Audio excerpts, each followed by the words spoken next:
गणाधीश जो ईश सर्वा गुणांचा, मुळारंभ आरंभ तो निर्गुणाचा, नमो शारदा मूळ चत्वार वाचा, गमो पंथ अनंत या राघवाचा, जय जय रघुवीर समर्थ। भगवान स्वरूप सर्व श्रोतृवृंदांच्या चरणारविंदी विनम्र भावाने नतमस्तक होते।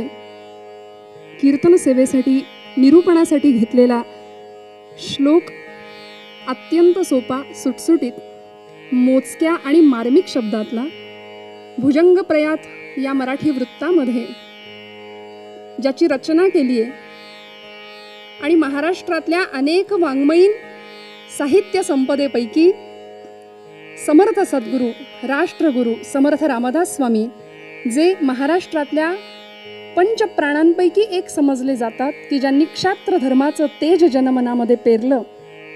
पृथ्वीमध्ये जितुकी शरीरे तितुकी भगवंताची घरे या न्यायाने घराघरापर्यंत जाऊन क्षात्र तेजाची भावना रोवली। जय जय रघुवीर समर्थ हा मंत्र आसमंतात घुमला आणि असे समर्थ रामदास स्वामी त्यांच्या अनेकविध वाङ्मय संपदेतील मनोबोध नावाचा जो ग्रंथ आहे, ज्यामध्ये 205 मनाचे श्लोक समर्थांनी लिहिले, त्यामधला क्रमांक 1चा अत्यंत सोपा आणि सर्वांच्या परिचयाचा, सर्वांच्या पाठांतरातला, अगदी लहान मुलांच्या सुद्धा असा हा सुंदर असा सोपा पण तितकाच म्हटलं तर गहन श्लोक मला आज आपल्या सगळ्यांसमोर कीर्तन सेवा करताना मनस्वी आनंद याकरता होतोय की महान पर्वकाळ सुरू आहे।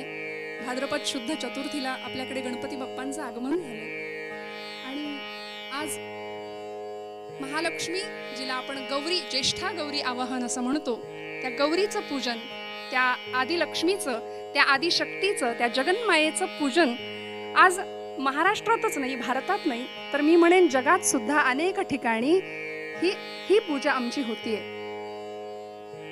आणि मला आपल्या सगळ्यांसमोर सेवा करताना या गोष्टीचा मुद्दाम आनंद होतो की महाराष्ट्र मंडळ सिंगापूरच्या वतीने आयोजित केलेला हा कीर्तनाचा सुंदर असा कार्यक्रम खरं तर माझ्या भाग्याची ती गोष्ट आहे, कारण आपल्यासाठी ही सेवा सादर करण्याची संधी मला आयोजकांनी दिली आहे। म्हणून सुरुवातीलाच मनापासून आयोजकांचे, संयोजकांचे धन्यवाद व्यक्त करते। अत्यंत सुंदर काळ आहे, गणपती बाप्पांचं आगमन झालेलं आहे। मी म्हणेन अनेक संप्रदायांच्या, पंथांच्या, धर्मांच्या सुद्धा पलीकडे असलेली ही देवता, कारण फक्त भारतात नाही तर देश विदेशांमध्ये सुद्धा जिची स्थापना केली जाते आणि मूलाधार स्थितोसी नित्यम असं ज्या देवतेचं वर्णन केलंय, अशी जी देवता आहे, मुळारंभ आरंभ तो निर्गुणाचा, समर्थ रामदास स्वामी म्हणतात। सृष्टीचा मूळ आरंभ ज्याच्यापासून सुरू आहे, जिथून सुरू आहे, अशी आमची गणपती देवता श्री मंगलमूर्ती, तिला अनेकविध नावांनी आम्ही संबोधतो। समर्थ रामदास स्वामींचा अत्यंत सोपा असा श्लोक आहे, थोडा वेळ त्या श्लोकावरती निरूपण करायचं आहे आणि मग आज नियोजित जी आपण कथा ऐकणार आहोत, शक्तिरूपेण संस्थिता, का? कारण आज आमच्याकडे ज्येष्ठा गौरीचं आवाहन झालंय। साक्षात महालक्ष्मी, साक्षात शक्ती स्वरूपिणी आदिमाया तिच्या रूपाने घराघरात स्थानापन्न झालीये। श्रोते हो, म्हटल्यानंतर तिची आराधना करताना तिच्यातलं ते शक्ती स्वरूप आमच्याकडे यावं, आमच्यामध्ये ते शक्ती स्वरूप आहे का, आहे तर ते कसं आहे याची जाणीव आम्हाला व्हावी, याकरता तिची आराधना या निमित्ताने व्हावी, म्हणून मुद्दाम जाणीवपूर्वक समर्थांचा हा श्लोक निवडला। कारण या प्रारंभीच्या श्लोकामध्ये समर्थांनी सगळ्यात सुरुवातीचं वंदन केलं ते गणरायाला, गणपती बाप्पाला।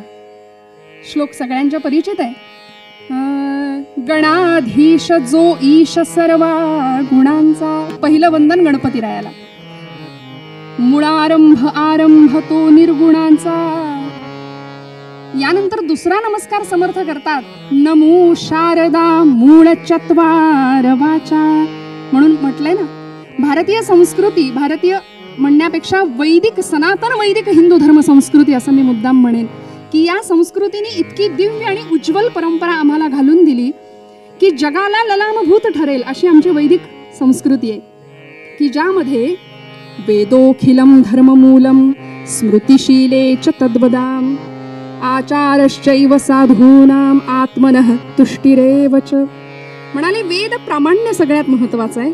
त्यानंतर वेदांनुसारचं आचरण, साधू संतांचा जो आचार आहे, धर्माचरण आहे, आणि या सगळ्याच्या पलीकडे जाऊन आत्मनः तुष्टिरेव च, स्वतःच्या आत्म्याचं समाधान किंवा मनशांती ज्याला आपण म्हणतो, या शांतीसाठी सगळं जग आज अस्वस्थ आहे. ही शांती मिळवण्याकरता, आणि हे समाधान, ही शांती, हे सुख जर कुठे मिळेल तर वैदिक परंपरेने सांगितलेल्या उपासनेमध्ये.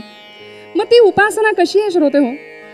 ही उपासना आमच्या शास्त्रांनी, आमच्या पूर्वसुरींनी, आमच्या परंपरेने आम्हाला घालून दिली. या उपासनेमध्ये यज्ञाच्या साहाय्याने आम्ही उपासना करतो, मंत्र आणि पूजा या 3 प्रकारांनी आम्ही उपासना करतो. आणि तिसरा आणि सगळ्यांना साधं सोपं असलेलं जे उपासनेचं साधन आम्हाला पूर्वसुरींनी सांगून दिलं, ती म्हणजे पूजा, जी आम्ही रोज करतो. अर्थात करत नसलो तर ती करायला हवी. मग त्याला कर्मकांड म्हणून ते बाजूला ठेवणं कितपत योग्य आहे? आज गणपतीची प्रतिष्ठापना भाद्रपद शुद्ध चतुर्थीला सगळ्यांच्याकडे झाली. त्याचं आवाहन आम्ही केलं, त्याला प्रतिष्ठित केलं. अस्मिन् पूगी फले महागणपतीं सांगम सपरिवारम सायुधम सशक्तिकम आवाहयामी. ये भगवंता, कसा ये? सायुधम सशक्तिकम, एकटा येऊ नको, शक्तीला घेऊन ये तुझ्या.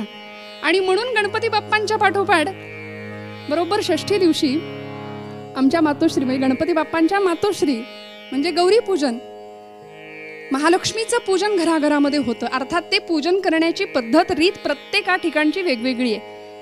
कुठे कुठे सखी पार्वती या स्वरूपामध्ये 2 देवींची स्थापना केली जाते. कोकणामध्ये जर महाराष्ट्र प्रांतात आपण आलात तर तिथे खड्यांच्या गौरींचं पूजन केलं जातं. या अनेकविध प्रकारांनी ती पूजा मात्र संपन्न केली जाते. का? कारण आपली भारतीय संस्कृती किंवा वैदिक संस्कृती ही अशी आहे की जी मातृशक्तीचा गौरव करते, मातृशक्तीचा गौरव करते, स्त्री शक्तीचा गौरव करते. म्हणून समर्थांनी सुद्धा गणरायाच्या बरोबर त्या शक्तीचं वंदन केलंय, त्या शक्तीला नमस्कार केलाय. आमच्या ज्ञानोबा माऊलींनी सुद्धा आता अभिनव वाग्विलासिनी जे चातुर्यार्थ कला कामिनी ते शारदा विश्वमोहिनी नमिली मिया.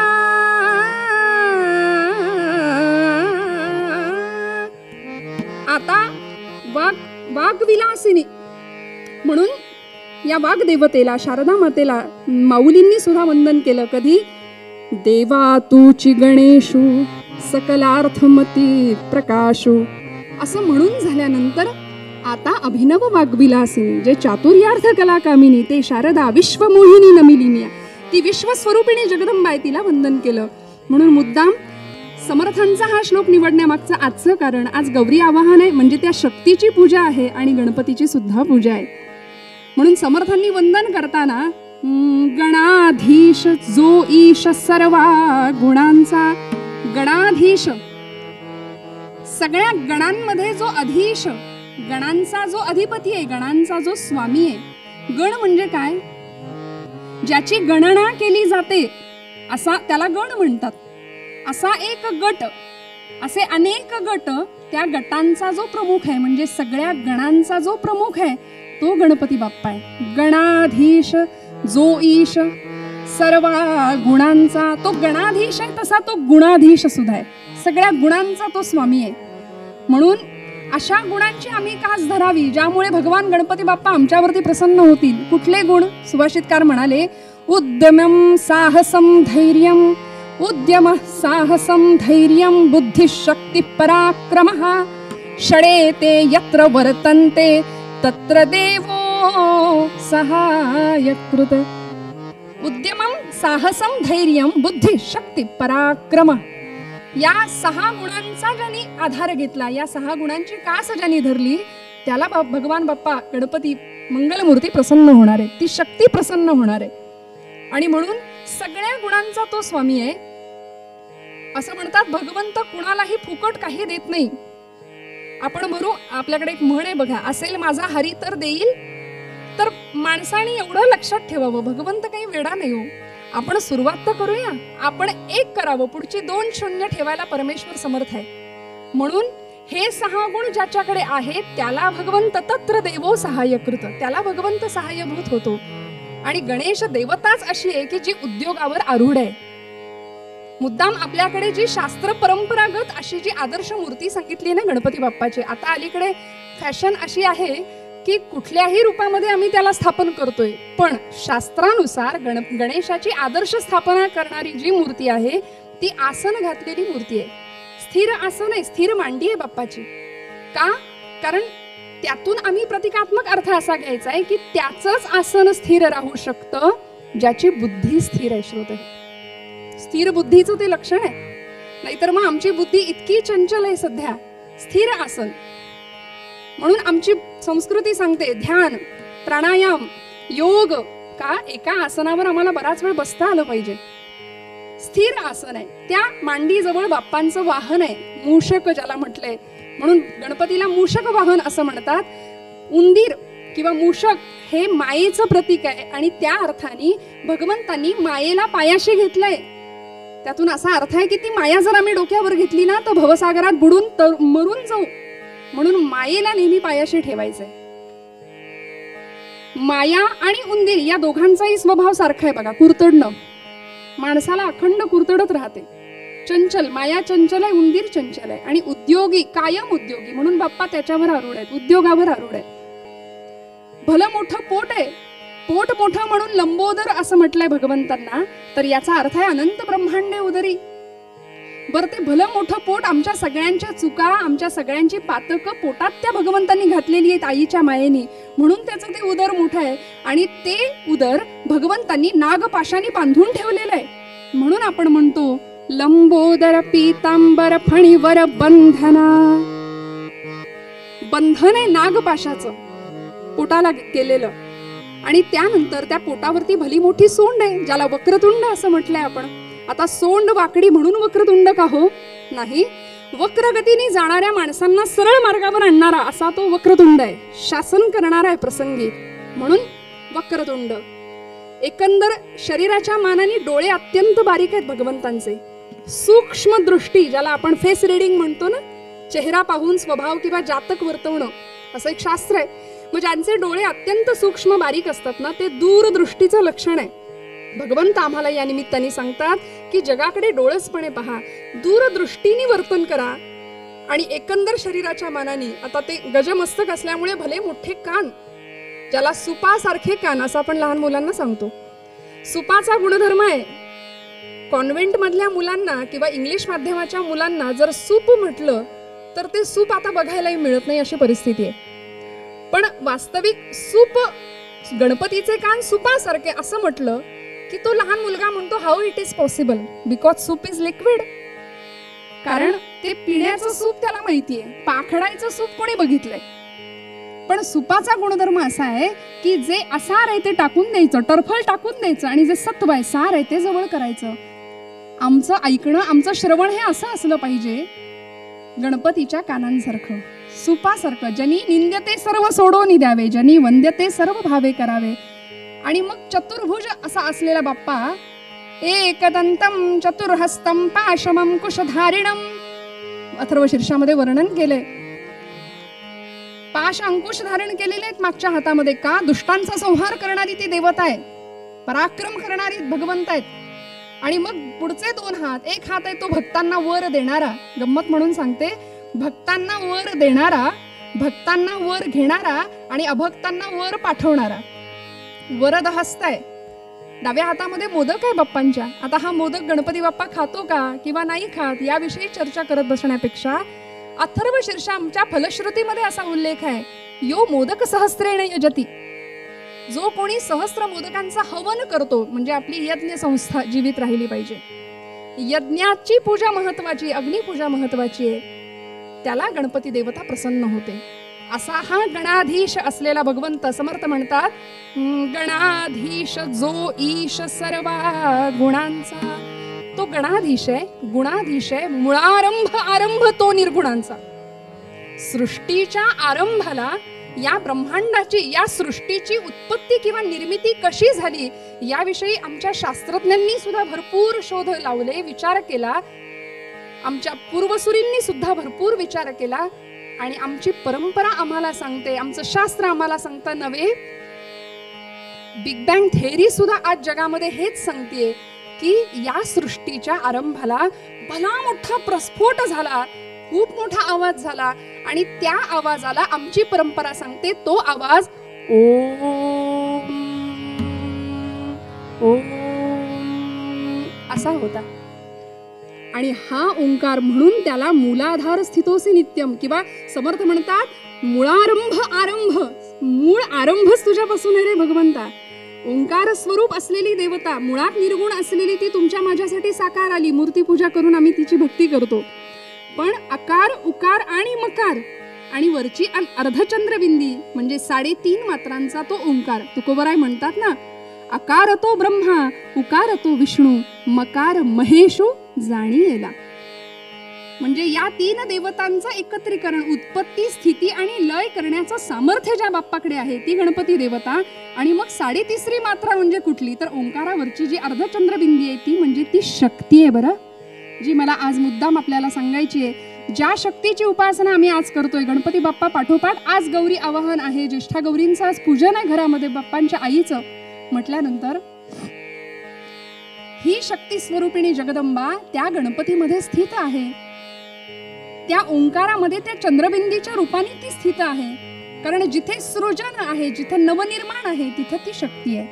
निर्मिती म्हटलं की ती शक्ती आली, कारण सृजनाची शक्ती आहे. म्हणून समर्थ तिला वंदन करतात. नमो शारदा मूळ चत्वार वाचा. गणपती बाप्पा आमच्यामध्ये कशा रूपाने आहे सांगू का? पंच ज्ञानेंद्रिय आणि पंच कर्मेंद्रिय यांच्यावरती ज्याची कमांड आहे, ज्याचा अधिकार आहे, ते म्हणजे आमचं एकादश इंद्रिय म्हणून ज्याला आम्ही गौरवलं किंवा ज्याला आम्ही म्हणतो असं मन नावाचं इंद्रिय, ते मन म्हणजे आमची गणपती देवता आहे. मग आम्ही कधीतरी आरशात बघावं आमचं मन स्वच्छ आहे का, गणपती प्रसन्न होईल असं मन आमचं शुचिरभूत आहे का, त्या मनाच्या ठिकाणी त्याला अधिष्ठान करावं असं वाटेल का? आम्ही स्वतःला कधीतरी बघावं, स्वतःला कधीतरी आरशात बघावं. पण काय झालंय श्रोते हो, एक शायर असं म्हणतो, उम्र भर गालिब यही भूल करता रहा, उम्र भर गालिब यही भूल करता रहा, धूल चेहरे पर थी और आईना साफ करता रहा. आयुष्यभर आम्ही आरसे पुसत बसलो, पण मनाच्या ठिकाणचे विकार जर नष्ट करायचे असतील तर काहीतरी प्रयत्न करावे लागतील, तेव्हा गणपती प्रसन्न होईल. तुकोबराय म्हणतात, काम क्रोधे केले घर रीते, तुका म्हणे देह भरिला विठ्ठले. तेव्हा तो भगवंत तिथे येणार आहे. आणि या देवतेबरोबरच ही शक्ती स्वरूपिणी भगवती आदिशक्ती आमच्यामध्ये कुठे आहे, तर समर्थ म्हणतात, नमो शारदा मूळ चत्वार वाचा. चत्वार 4 रूपांमध्ये ती आहे. कुठे?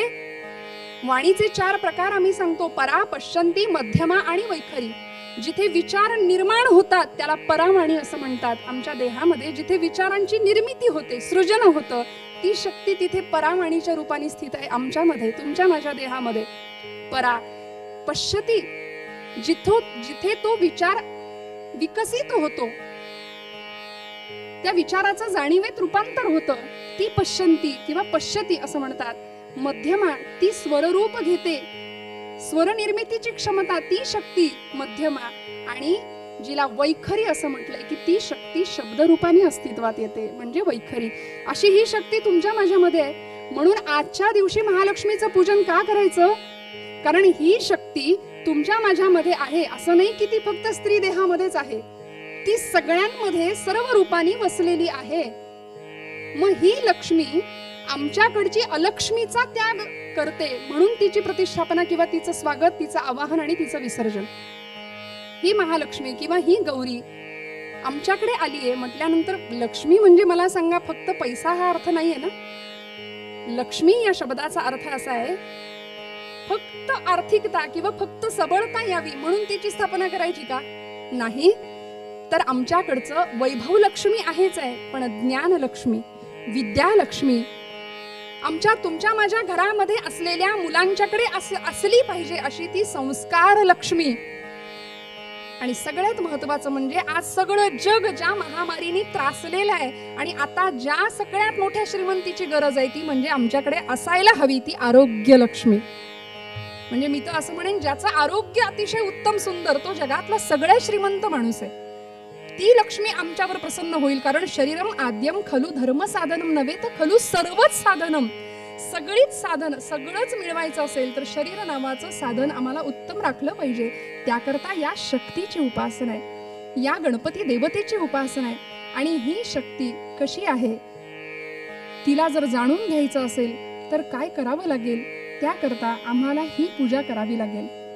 आमच्यातली शक्ती जाणून घ्यावीच लागेल. पण समोर असलेल्या गणपती देवतेकडे आम्ही त्या भावनेने ज्यावेळी पाहतो, त्यावेळी ती भावना आम्हाला फलद्रूप होते. भगवंत प्रसन्न झाल्याशिवाय राहत नाही. शक्ती स्वरूपाला वंदन करायचं आजच्या दिवशी, म्हणून उत्तर रंगामध्ये याच आशयाने अशी एक शक्ती स्वरूपिणी या भारतभूमीला लाभली की जिनी भल्या भल्या पुरुष संस्थानिकांनी इंग्रजांपुढे माना तुकवल्या, पण ही रणचंडी होऊन, त्यांचा कर्दनकाळ होऊन त्यांच्या समोर उभी ठाकली. अशा एका शक्ती स्वरूपिणीचं, रणमर्दिनीचं चरित्र वीरश्रीनी रंगलेलं थोडक्यात आपण उत्तर भागामध्ये बघूया. पूर्वरंगामध्ये मी इथेच थांबते.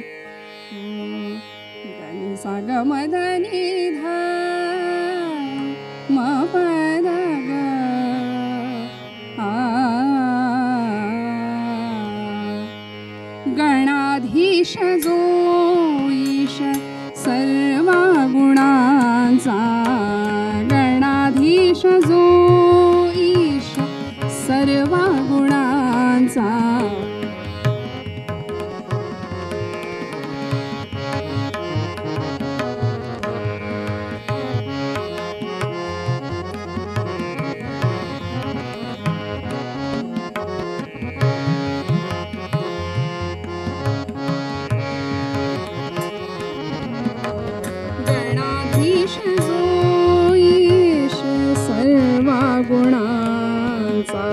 मूळारंभ आरंभ तो निर्गुणांचा, मूळारंभ आरंभ तो निर्गुणांचा. नमो शारदा मूळ चत्वार वाचा, नमो शारदा मूळ चत्वार वाचा. गमो पंथ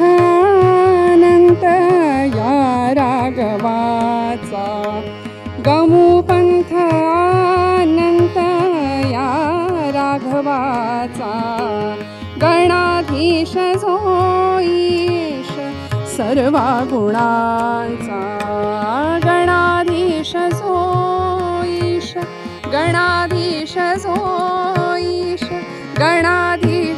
दानी तदानी नादिर्दिर्दानी, दानी तदानी नादिर्दिर्दानी, दानी तदानी, दानी तदानी नादिर्दिर्दानी, दानी तदानी नादिर्दिर्दानी. दीम दीम तदीम दीम दीम तदीम दीम दीम तदीम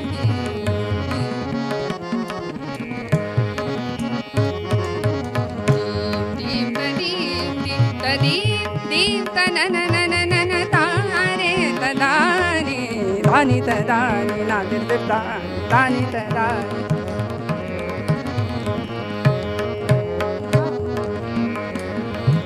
नादिर्दिर्दानी तुन्निर्दिर्दानी, नादिर्दिर्दानी तुन्निर्दिर्दानी, नादिर्दिर्दिर्दानी तुन्निर्दिर्दिर्दानी, नादिर्दिर्दानी तुन्निर्दिर्दिर्दानी, नादिर्दिर्दानी तुन्निर्दिर्दानी.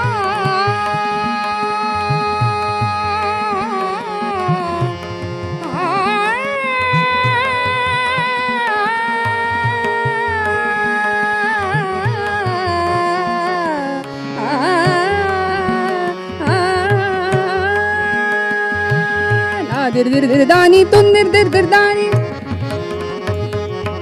नादिर्दिर्दानी तुन्निर्दिर्दानी, तुन्दिर्दिर तुन्दिर्दिर तदारे दानी, तुन्दिर्दिर तुन्दिर्दिर तदारे दा. तक्रांतु दिर्गिड दिक्रांतु दिर्गिड दादा किड तकदि तकद गदिगन दादा दादा, दानी तदानी नादिर्दिर्दानी, दानी तदानी, नादिर्दिर्दानी, दानी तदानी, दानी तदानी.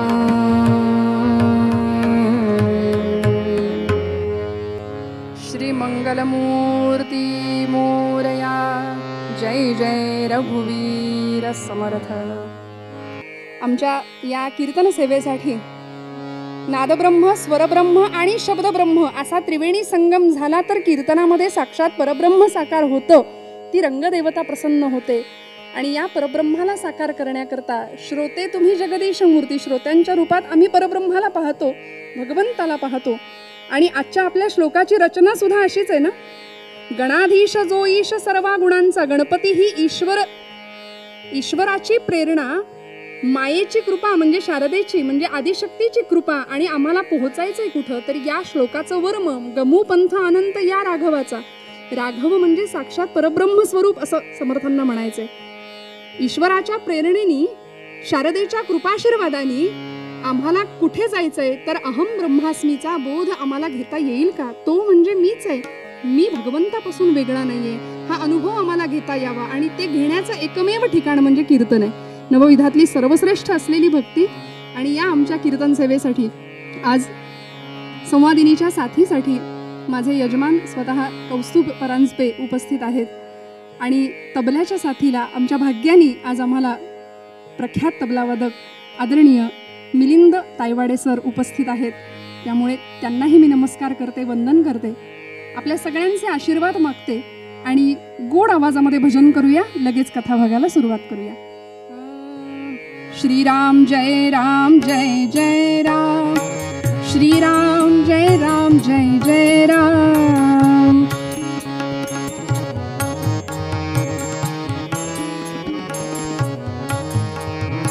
श्रीराम जय राम जय जय राम, श्रीराम जय राम जय जय राम.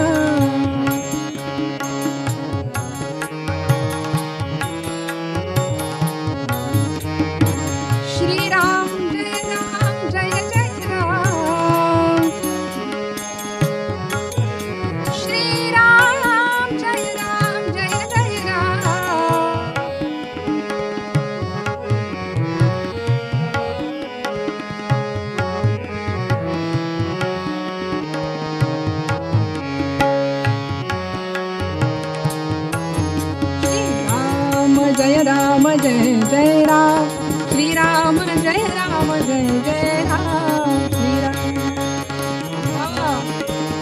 क्या बात. श्रीराम जय राम जय जय राम, श्रीराम जय राम जय जय राम.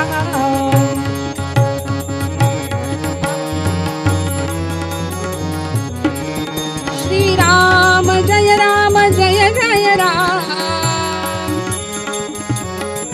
श्रीराम जय राम जय जय राम.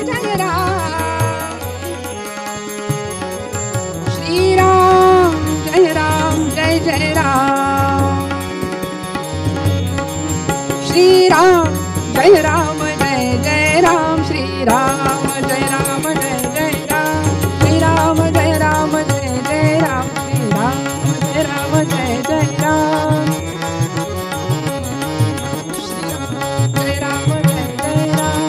राम जय राम. कुंडलिका वरदे हरी विठ्ठल, श्री ज्ञानदेव तुकाराम, पंढरीनाथ भगवान की जय. मंगलमूर्ती मोरया, जय जय रघुवीर समर्थ, आर्य सनातन वैदिक हिंदू धर्म की जय. जय जय रघुवीर समर्थ, मंगलमूर्ती.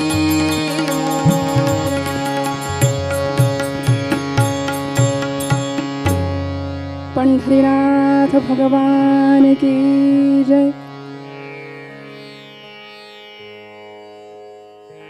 भला मोठा दरबार भरलेला आहे. प्रचंड शांतता दरबारामध्ये पसरलेली आहे. बरं किती टाचणी पडली तरी खणखण आवाज आला पाहिजे एवढी शांतता. मान्यवर नागरिक दरबारामध्ये उपस्थित आहेत. त्या नगरीचे नागरिक दरबारामध्ये उपस्थित आहेत आणि इंग्रज सरकारचा एक वकील आपल्या हातामध्ये लखोटा घेऊन दरबारामध्ये आलाय. तो लखोटा रामचंद्र पंत अमात्यांच्या हातामध्ये दिला गेला. प्रत्येक उपस्थिताचं काळीज असं धड धड धड धड करतंय. काय असेल लखोट्यामध्ये मजकूर, काय लिहिलं असेल लखोट्यामध्ये, निकाल काय असेल कंपनी सरकारचा.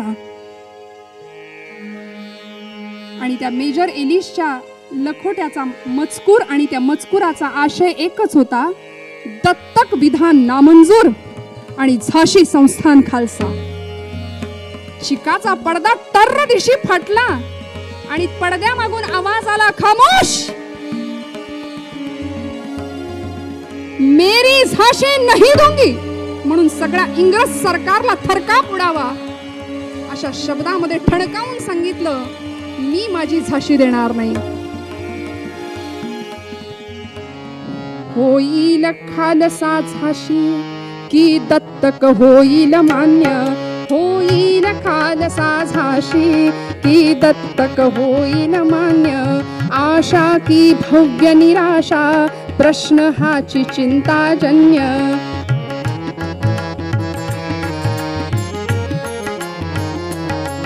ऐकाया निर्णय आले पुरवासी ही सामान्य, ऐकाया निर्णय आले. सगळी झाशी नगरी जमली दरबारामध्ये, काय असेल काय असेल काय असेल. आणि लखोट्याचा आशय कळाला, दत्तक विधान नामंजूर आणि झाशी संस्थान खालसा केलंय. मात्र चिकाचा पडदा फाडला. आपल्या दत्तक पुत्र दामोदराला मांडीवर घेतलं होतं, बाजूला ठेवलं. तिथून एक झेप घेतली, तलवारीचं एक टोक मेजर एलिसच्या नरडीला लावलं आणि सांगते, मैं मेरी झाशी नहीं दूंगी. खालसा जाहली झाशी, झोंबले शब्द राणीसी, बोलली रेसिडेन्साशी, देणार नाही कोणाशी, आवडती माझी झाशी, देणार नाही कोणाशी.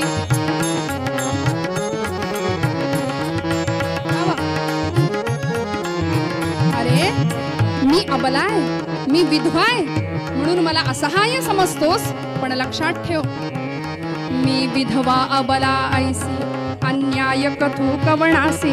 मी विधवा अबला ऐसी, अन्याय कथू कवणासी. असहाय्य पाहुनी मजसी, अन्याय असा का करता, अन्याय असा का करता.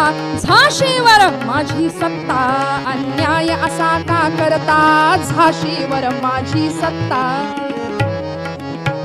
मी माझी झाशी इंग्रजांच्या स्वाधीन देणार नाही असं ठामपणे इंग्रज सरकारला बजावणारी ही झाशीची रणलक्ष्मी, राणी लक्ष्मी.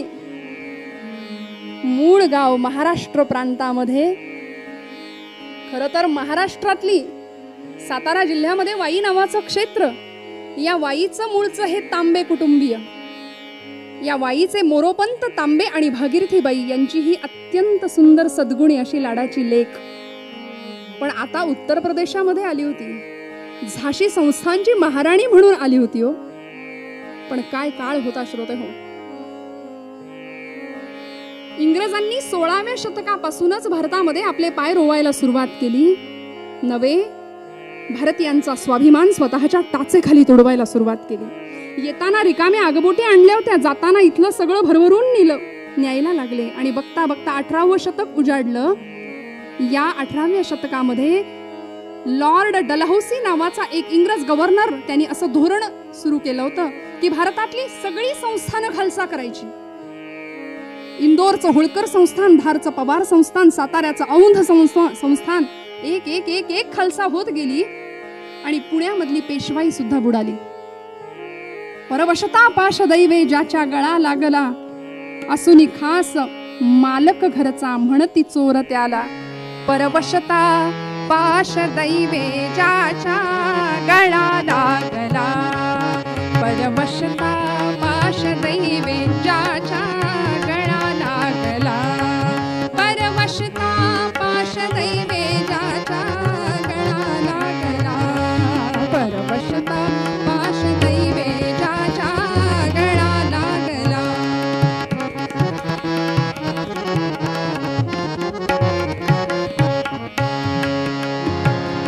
असुनी खास मालक घरचा, असुनी खास मालक घरचा, म्हणती चोर त्याला परवशता, पाश दैवेजाच्या गळा लागला, परवशता पाश दैवेजाच्या गळा लागला.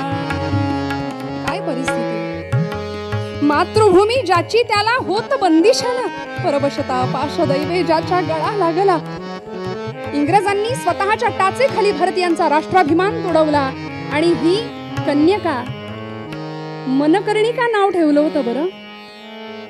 महाराष्ट्रातली पुण्यातली पेशवाई बुडाली आणि दस्तूरखुद्द पेशव्यांना आपल्या सगळ्या कुटुंबाला घेऊन वाराणसी म्हणजे ब्रह्मावर्त ज्याला म्हणतात ती गाठावी लागली. या ब्रह्मावर्ताला पेशव्यांच्या बरोबर पेशव्यांचे अधिकारी असलेले मोरोपंत तांबे, त्यांची पत्नी भागीरथीबाई हे दोघंही गेले आणि तिथे इंग्रजांचे आश्रित म्हणून राहायला लागले. या मोरोपंतांना आणि भागीरथीबाईंना काशी क्षेत्रामध्ये ही मुलगी जन्माला आली, कन्या रत्न जन्माला आलं. गंगेवरचा प्रसिद्ध घाट, घाटाचं नाव मनकर्णिका आणि म्हणून मुलीचं नाव ठेवलं मनकर्णिका. लाडाचं नाव मनू किंवा छबिली आणि बरोबर छबेली सारखीच हो.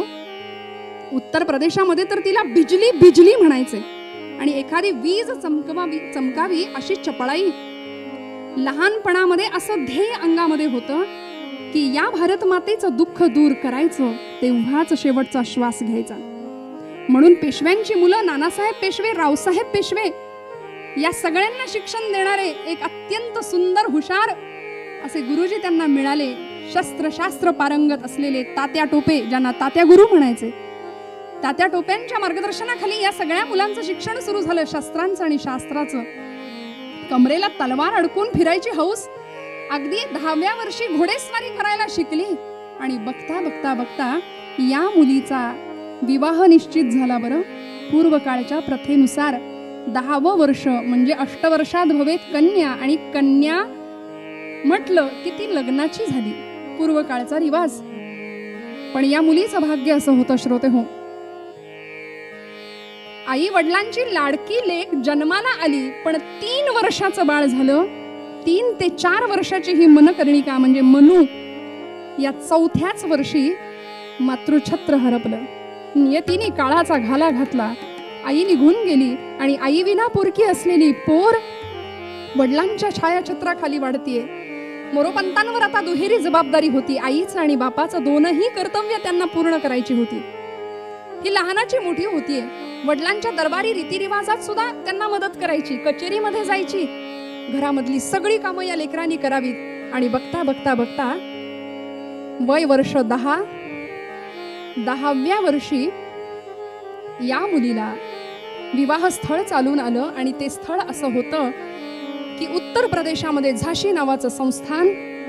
या झाशी संस्थानचे राजे गंगाधरपंत नेवाळकर, वय वर्ष 32. नानासाहेब पेशवे मानलेले भाऊ होते. नानासाहेब चिडले. नानांनी सांगावं, अगं राणी मनू, अगं वेडी आहेस का, लग्नाला होकार देतेस? अगं वेडे, तुझ्याहून दुपटीने मोठ्या असलेल्या मुलाशी तू लग्न करणार, विवाह करणार? पण 10 वर्षाच्या या कन्यकेचं उत्तर ऐका श्रोते हो. ही मनकर्णिका सांगते, नाना अरे वेड्या, मला माझ्या व्यक्तिगत सुखासाठी लग्न नाही करायचंय रे.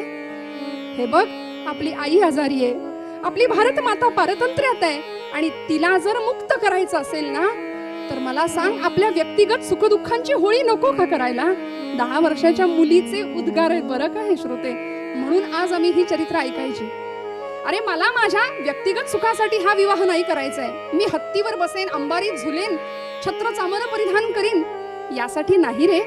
लहानपणापासून आपण जे स्वप्न उराशी बाळगले ना, ते स्वप्न आता पूर्ण करायची वेळ आली आहे. हे बघ, मी जर झाशी संस्थांची राणी झाले ना तर नाना अरे समजून घे, आपल्याकडे शस्त्रसाठा असेल, आपल्याकडे भला मोठा सैन्य साठा असेल, आपल्याकडे तोफखाने असतील, घोडे असतील, हत्ती असतील आणि या सगळ्यांच्या जोरावर आपण इंग्रजांच्या बलाढ्य सत्तेला आव्हान देऊ शकू नाना. आणि हे 10 वर्षाच्या मुलीचे बोल ऐकल्यानंतर सगळ्यांनाच होकार द्यावा लागला. आणि श्रोते हो, आता आपण काशीतून थेट झाशीत येऊया. झाशीमध्ये मुख्य राज रस्त्यावर ही मिरवणूक चालली होती लग्नाची. भली मोठी अंबारी, त्या अंबारीमध्ये ही महालक्ष्मी बसलेली आहे. झाशीतले सगळे नागरिक तिच्याकडे वाकून वाकून बघतायत, कोण बरं ही, कोण बरं ही.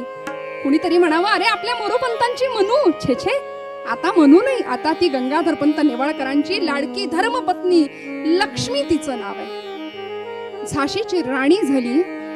प्रपंच आनंदाने भरून ओसंडून वाहायला लागला. झाशीमध्ये दिवाळी साजरी झाली होती. बघता बघता या गंगाधर पंत आणि राणी लक्ष्मीबाई यांच्या प्रपंच वेलीला फूल सुद्धा उमललं. श्रोते हो, यथावकाश 20 वर्षाची ही कन्यका एका पुत्राला जन्म दिला. झाशीमध्ये दिवाळी साजरी झाली का? कारण झाशीला वारस मिळाला होता याच्या रूपाने. आनंदी आनंद होता श्रोते हो. पण हाय रे दैवा, नियतीला नाही भोगवत. म्हणतात ना, सुखामागे दुःख, दुःखामागे सुख, सुख सुख म्हणता दुःख ठाकून आले, समर्थ म्हणतात. आणि या नियतीने क्रूर काळाची झडप या बालात्म्यावर घातली. 3 महिन्याचं बाळ होतं, मांडीवर घेतलेलं आहे. निर्जीव कलेवराला मांडीवर घेऊन धाय मोकलून राणी रडत होती, आपलं राणी पद विसरून. बाळ काळानी ओढून आलेला, बाळ काळानी ओढून आलेला, बाळ काळानी ओढून आलेला.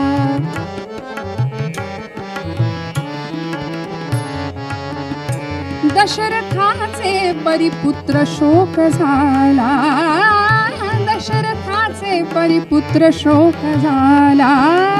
विकल झाला आक्रमी मृत्यू पंथा, विकल झाला आक्रमी मृत्यू पंथा. म्हणे माझे ऐश्वर्य राज्य व्यर्थ, म्हणे माझे ऐश्वर्य राज्य व्यर्थ, म्हणे माझे ऐश्वर्य राज्य व्यर्थ. 3 महिन्याचं बाळ निघून गेलं. दुःखाचा डोंगर कोसळला. कारण याच्या जन्मामुळे इंग्रजांच्या सत्तेला आव्हान देण्याचे मनसुबे आखले होते.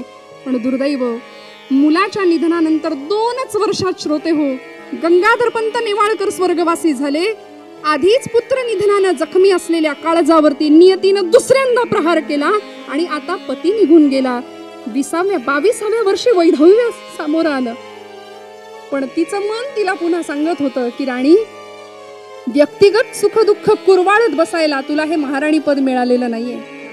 अगं, तुझ्या दुःखापेक्षा हिंदुस्थानचं दुःख फार मोठं आहे, भारत मातेचं दुःख फार मोठं आहे. आणि ते दूर करायचं असेल तर तुला तुझं दुःख बाजूला ठेवावं लागेल. म्हणून निश्चय पक्का झाला, मनसुबा ठरला आणि इंग्रज सरकारला अर्ज केला दत्तक विधानासंबंधी. का? कारण राणीचा मनसुबा होता दत्तक विधान, दत्तक मुलगा घ्यायचा, झाशीला वारस प्राप्त करून घ्यायचा, म्हणजे झाशी संस्थान खालसा होणार नाही. इंग्रजांना अर्ज गेल्याबरोबर इंग्रजांचं उत्तर आलं आणि आज दरबार भरला होता. या दरबारामध्ये एलिसनी लखोटा आणला होता, लखोट्याचा आशय वाचून दाखवला होता, दत्तक विधान नामंजूर आणि झाशी संस्थान खालसा. दरबारी जनांच्या काळजाचा ठोका चुकला होता. सगळ्यांची मस्तक अशी सुन्न झाली होती. आणि राणी लक्ष्मीबाई अक्षरशः एखाद्या वाघिणीप्रमाणे चौताळली आणि सांगत होती, मैं मेरी झाशी नहीं दूंगी. राणीनं झाशी संस्थान इंग्रजांना द्यायला स्पष्ट नकार दिला. आणि त्याच वेळी श्रोते हो, 1857च्या उठावाचं वारं सबंध देशभर वाहत होतं. पहिली ठिणगी पडली होती, पहिलं रणशिंग फुंकलं गेलं होतं. मिरतच्या छावणीमध्ये पहिला हुतात्मा होता मंगल पांडे. इतिहासाला त्याचं नाव माहिती आहे. काडतुसांचं प्रकरण गाजलं होतं. गाईचं रक्त आणि डुकराची चरबी लावलेली काडतुसं हिंदू आणि मुस्लिम शिपायांना तोंडाने काढायला लावली जात होती. त्यामुळे हिंदूही भडकले, मुस्लिमही भडकले आणि एकच ठिणगी पडली उठावाची. आणि या उठावामध्ये, या रणसंग्रामामध्ये राणीनंही उडी घ्यायचं ठरवलं. पण ज्या अर्थी राणीनं झाशी संस्थान इंग्रजांना द्यायला नकार दिला, त्याच वेळी काही दिवसातच इंग्रजांनी 1 नव्हे 2 नव्हे 60,000 फौज झाशी किल्ल्याच्या दिशेने चालून लावली. आणि काय वर्णन करावं राणीचं. या किल्ल्यावरती सर ह्युरोज आणि लेफ्टनंट बौकर नावाचे 2 इंग्रज अधिकारी आपलं 60,000चं सैन्य घेऊन झाशीच्या दिशेने चालून आले. झाशीच्या कुहरा माझी सिंहीण निजे घायाळ, झाशीच्या कुहरा माझी सिंहीण निजे घायाळ.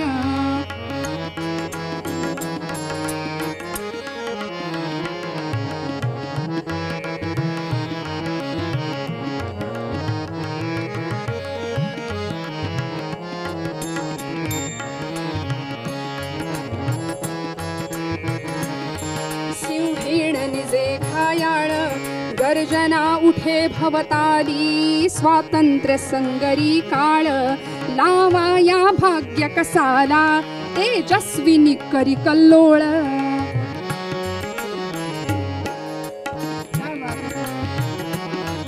बुरजा बुरजावर मोर्चे बांधोनिया तोफांचे सजविले शूर सैनिक सजविले सैन्य शूरांचे आपण ही वेशे सजली मर्दानी झाशी वाली आपण ही वेशे सजली मर्दानी झाशी वाली आपण ही वेशे सजली मर्दानी झाशी वाली. पुरुषी पोशाख परिधान केला होता. पायी चोळणा अंगी जांभळी बंडी झोकदार पायी चोळणा अंगी जांभळी बंडी झोकदार पगडी डोईवर वरती शोभली बत्तीची भरजर पगडी डोईवर वरती शोभली बत्तीची भरजर काच्या बांधी भरजरी दुपेटा लटके तलवार काच्या बांधी भरजरी दुपेटा लटके तलवार कमरेला दोन तमस्कसी त्यात पिस्तूल बाई जंगशूर दोन तमस्कसी त्यात पिस्तूल बाई जंगशूर पायी चोळणा. राणीनं पुरुषी वेश परिधान केला होता. 57च्या स्वातंत्र्य समराचं वारं सगळीकडे वाहत होतं. आणि श्रोते हो, हा इतिहास आज अमर आहे. आम्ही ऐकतो, आम्ही जाणतो, आमच्यापर्यंत तो पोहोचतो. कारण या बलिदानामुळे आजचे हे दिवस आम्ही पाहतो आहोत. का 57च्या समर स्मरणाला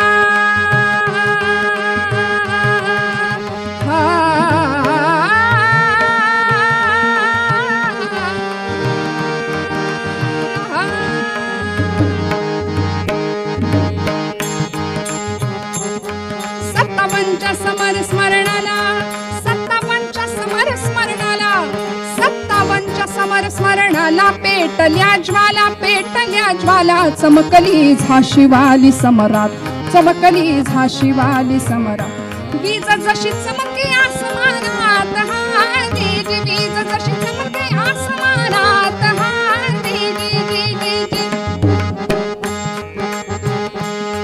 सुगंधित राणीची कीर्ती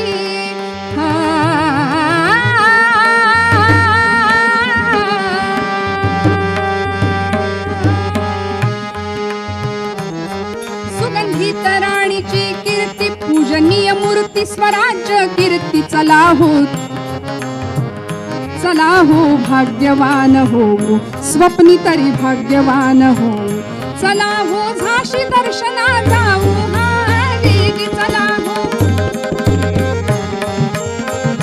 चला हो झाशी दर्शना जाऊ जी.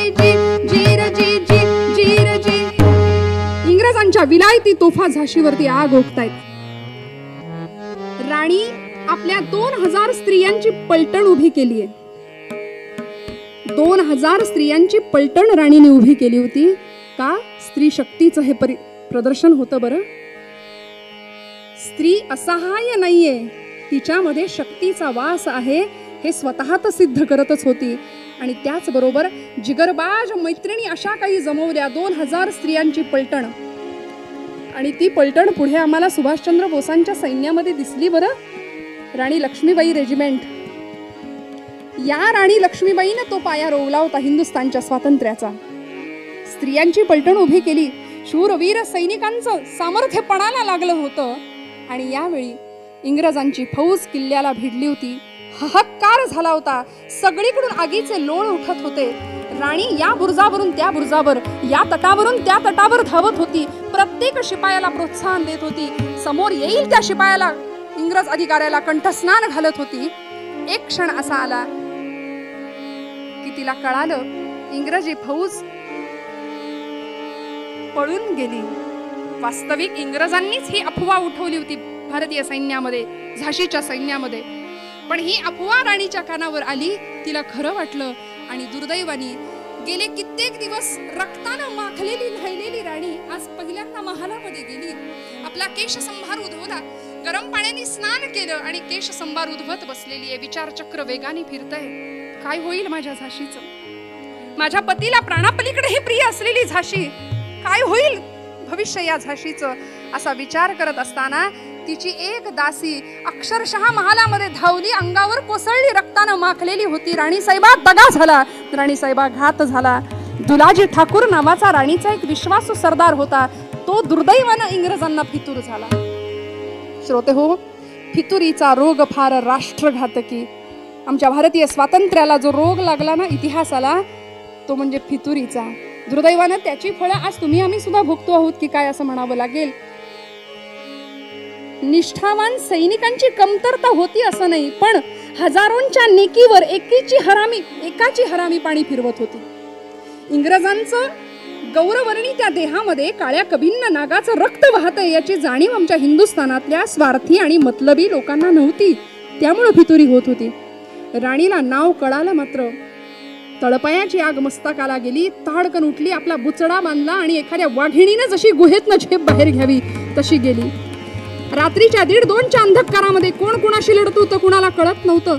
दुलाजी ठाकूरनी किल्ल्याचा मागचा दरवाजा इंग्रजांना उघडून दिला होता आणि गुळाच्या ढेपेला जशी मुंगळं चिकटावी तशी इंग्रजी फौज किल्ल्याला भिडली होती.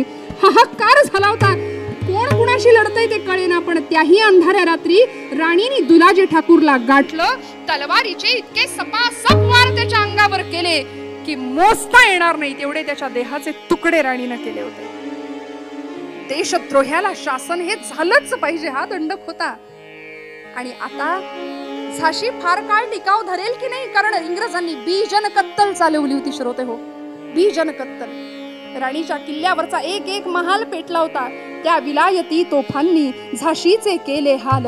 पेटला गणेश महाल, पेटला विलास महाल, ऐश्वर्य आणि सुंदरता गेलीच फुटे तदभाल. अशी अवस्था झाशीची. काय करावं.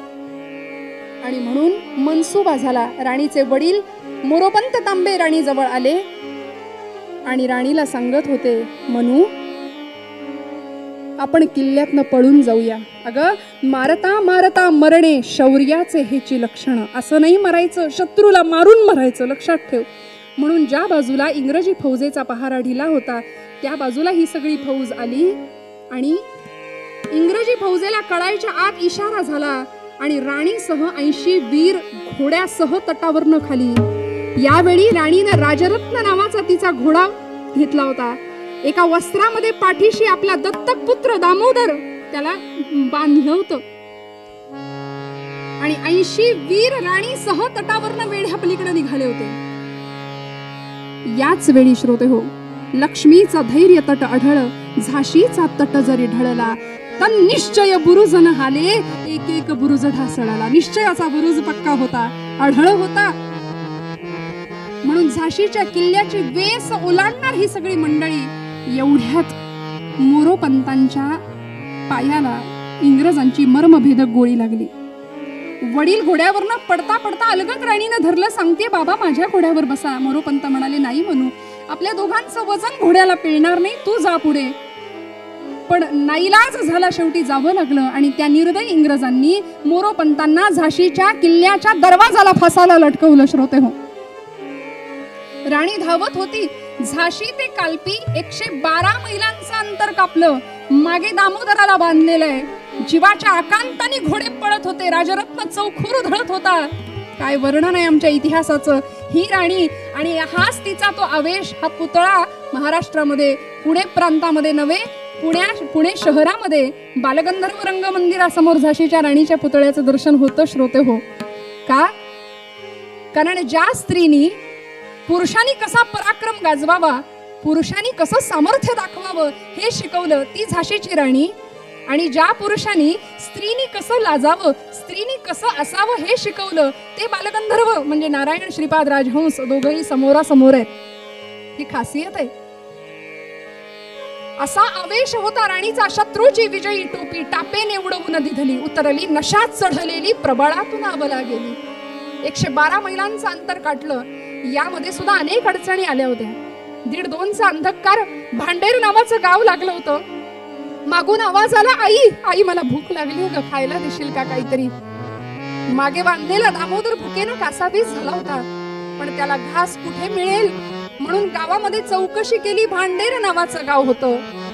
तो घोडा आतमध्ये नेला, शत्रूचा चौक्या लावायला सांगितल्या आणि शत्रूचा सुगावा लागताच इशारा द्या असं सैनिकांना सांगितलं. गावाचा शोध घेतेय पण सगळीकडे बीज आणि कत्तल इंग्रजांनी चालवलेली आहे. एका वाड्याजवळ गेली, वाड्याच्या दाराला थाप मारली. दार उघडता का? माझ्या बाळाला भूक लागलीये, काहीतरी खायला द्याल? दरवाजा नाही उघडला गेला श्रोते हो, पण काही क्षणानंतर वाड्याचा दरवाजा किलकिला झाला. हात बाहेर आला, हातामध्ये द्रोण होता, द्रोणामध्ये दूध भात होता. राणीनं झडप घेतली, दूध भाताचा द्रोण घेतला आणि कालवायला लागली बाळाला भरवण्याकरता. पण त्याच वेळी राणीच्या कपाळावरच्या जखमेचं रक्त आणि दामोदराच्या तोंडातली लाळ त्या भातामध्ये पडली. रक्त मिश्रित भाताचा घास भूमीला अर्पण केला आणि घास भरवायला लागली. एवढ्यात कांशिलाला थंडगार स्पर्श झाला. राणी साहेबा हँड्स अप. राणी घेरली गेली होती. शिकारी कुत्र्यासारखा पाठलाग करत होते. इंग्रजी फौज भीषण शर्यत सुरू होती, जीवन आणि मृत्यूची. राणीनं अत्यंत चपळाईने हालचाल केली आहे श्रोते हो. मला शब्दात सांगता येणं कठीण आहे, म्हणून तिला बिजली म्हणायचे. बिजली का? कारण या क्षणामध्ये मागे बंदूक रोखलेली असताना सुद्धा दामोदराच्या तोंडामध्ये घास भरवले. उजव्या हाताच्या मनगटाने त्या बाळाचं तोंड पुसलं आणि त्याच उजव्या पालथ्या हाताची मागे उभ्या असलेल्या बौकरच्या डाव्या कांशीला खाली सांडकड थप्पड लगावून दिली. तो एवढा आडदांड इंग्रज फौजी अधिकारी एका फटक्यात बेशुद्ध पडला. काय ताकद असेल! ही शक्ती स्वरूपिणी जगदंबा आहे श्रोते हो, ही शक्ती स्वरूपिणी जगदंबा आहे. गरीब गाय असली आणि तिच्या वासरावर बेतलं ना तरी सुद्धा ती वाघ सिंहावर शिंग रोखते आणि ही तर पराक्रमी राणी होती. असे अवर्णनीय पराक्रम गाजवत राणी निघाली. कालपी गाठली. झाशी ते कालपी अंतर कापलं. तिथे बांद्याचे नवाब तात्या टोपे, नानासाहेब पेशवे एकत्र आले. पुन्हा युद्ध झाली, पुन्हा लढाया झाल्या. कित्येक वेळी यश अपयशाला सामोरं जावं लागत होतं. पण ग्वाल्हेरच्या लढाईमध्ये राणीला आपले प्राण गमवावे लागले श्रोते हो. ती लढाई शेवटची ठरली. का? कारण ग्वाल्हेरचे शिंदे इंग्रजांना फितूर होते. ग्वाल्हेरच्या पागेतला खैऱ्या नावाचा घोडा राणीला यावेळी सोबत होता. कारण राजरत्न नावाचा तिचा तो निष्ठावंत जातीवंत घोडा झाशी ते कालपी अंतर कापताना छाती फुटून मेलाय श्रोते हो. ही निष्ठा असते, ही स्वामी निष्ठा असते. ग्वाल्हेरच्या या युद्धामध्ये इंग्रजांची फौज पाठलागावर आहे. एक पाण्याचा ओढा समोर आला आणि ते जनावर मागे फिरलं नव्हे. राणीचं दुर्दैव आडवं आलं होतं. हातघाईची लढाई जुंपली. पण एकट्या राणीने 500 शिपायांना कंठस्नान घातलं होतं. पण त्याच वेळी कुठल्या तरी इंग्रजाची मर्मभेदी गोळी मागून आली आणि कवटीचा उजवा भाग उडवून गेली. उजवा डोळा बाहेर लोंबकळायला लागला. तसाच खोपडीमध्ये तिने तो डोळा सरकवला आणि त्याही परिस्थितीमध्ये कितीतरी शिपायांची मस्तक धडा वेगळी करत होती. पण कुठून तरी मागून किरात नावाचं एक शस्त्र राणीच्या पाठीकडून छातीकडे खुपसलं गेलं. एवढाच आवाज आला, कळवळली, प्राणांतिक वेदना झाल्या. पण त्याही परिस्थितीमध्ये ती मूठ तशीच पकडली आणि मागे उभ्या असलेल्या त्या शिपायाला कंठस्नान घातलं. लेफ्टनंट बौकर या युद्धाचा साक्षीदार होता. तो इतिहास लिहितो. तो म्हणतो